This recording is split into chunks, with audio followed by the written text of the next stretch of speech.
Just not interested. Good. It's really, really happy. Yeah, well, long may that continue. Look, we've been talking today. It is National Divorce Day, and with the ongoing cost of living crisis, stress from the festive season and the introduction of the new no-fault divorce law, UK solicitors are bracing for a surge in separations this January. New data also shows that the number of couples filing for divorce in 2022 doubled from the previous year. Well, the divorce coach, Sarah Davidson, joins us to discuss. I mean, that's significant, a doubling. Yes. It's sad, isn't it? It's really sad, but I think we've got to remember that January is always boom time for divorce anyway. So after the festive season, it does put extra pressure on relationships. And then you've got to couple that with the cost of living crisis right now. And you know, that is something, financial issues do really cause big problems in relationships, especially if one of you's like a shrewd saver and the other one's a spender. You can imagine that puts extra pressure and a lot of conflict. That's interesting because during the lockdown, I remember covering the fact then that divorces were going through an all-time low. And people were going, wow, it's amazing. People are spending more time together. They're getting on. In actual fact, we were just seeing a bit of a lag, weren't we? And now, again, with these new laws coming in about no-fault divorce, they're all piling in to sort of separate, aren't they? Yes. I mean, no-fault divorce is a great thing. You know, it really has helped dial down the tension around divorce because we're not allocating blame anymore. So I think it really does help. It really does help with people, you know, who do need to get divorced.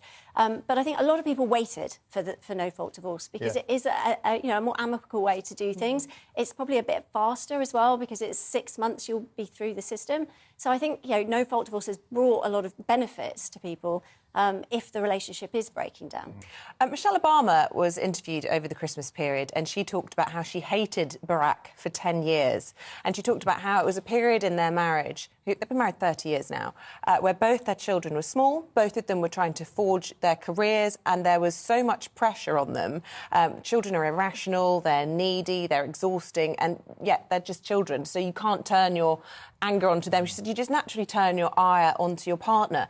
Is there a danger that when the going gets tough, we're all just taking the opportunity to bail out as soon as we can? Because Michelle's argument was she's so glad she stuck it out because she's remembered all the reasons she loves her husband and she's so pleased they still have that family unit. And I'm just questioning why my mum sent that article to me over the Christmas period. What's she trying to tell you? But, you know, it's old-fashioned view, really, that sticking with it is the right thing to do. But, you know, is there some merit in that argument? Yeah, absolutely. I mean, the most important thing is to make sure that you don't leave with any regrets. So working on your marriage before you make any big decisions is important. And I think, you know, that there's so much when we take so much time getting into a marriage, we need to take that amount of time before we leave a marriage. Are there stats about how many people do regret divorce? Do we know how many people have buyer's remorse, as it were? Well, you know, I think we're adults, so we've got to be able to make our own decisions. You know, I think nobody sort of vets us whether we're making the right decision to get married, do they? So why should we be held to account when we decide to leave? So I think, you know, there are some real positives from this that are coming out of it. But it's also fair to say, back in the day, you know, couples stayed together for the sake of it. It was tradition. It was the societal norm. But, you know, people who are thinking about separating shouldn't feel terrible about it if oftentimes, of course, you go on to have happier lives and still be involved. Like my mum and dad, they divorced, they married when they were very young, and they're best friends now. You know, in their 70s and 80s, they go out for Sunday lunch every week. And in actual fact, they said that separating was a good thing for them and a good thing, in a sense, for us as the kids.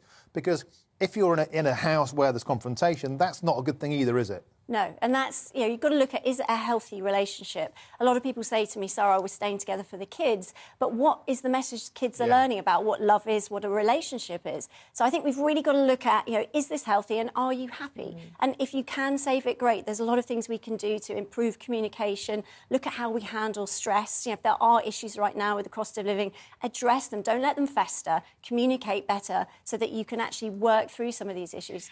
We did a marriage course before we got married. It was mandatory as part of the church. It was a Catholic wedding. We had to go along for like a 2-hour session with a bunch of other couples. I mean, it was all quite cringy, but it was also quite sweet. And they taught us this mechanism where you had to give each other a pen to allow the other person to make sure they didn't interrupt. So I'd be saying my piece and then the other person would hold their pen and say their piece and it would stop you interrupting. You've forgotten. It's been my turn. Sorry.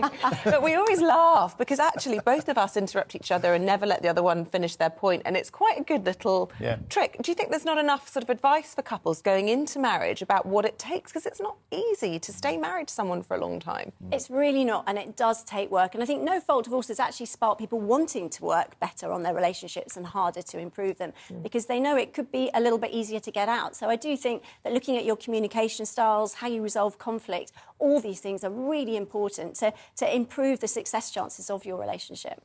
That's superb. Well, on a bleak day, thank you for coming in and cheering us up. Sarah Thanks very much for having me. Well done for withstanding the fan blowing your papers off the desk and you're constantly. It was rather entertaining. It's the creative furnace in here. We need to be cooled down. Anyway, we're going to take a break. Let us know your thoughts on that story that we just covered. Are you going for a quickie divorce?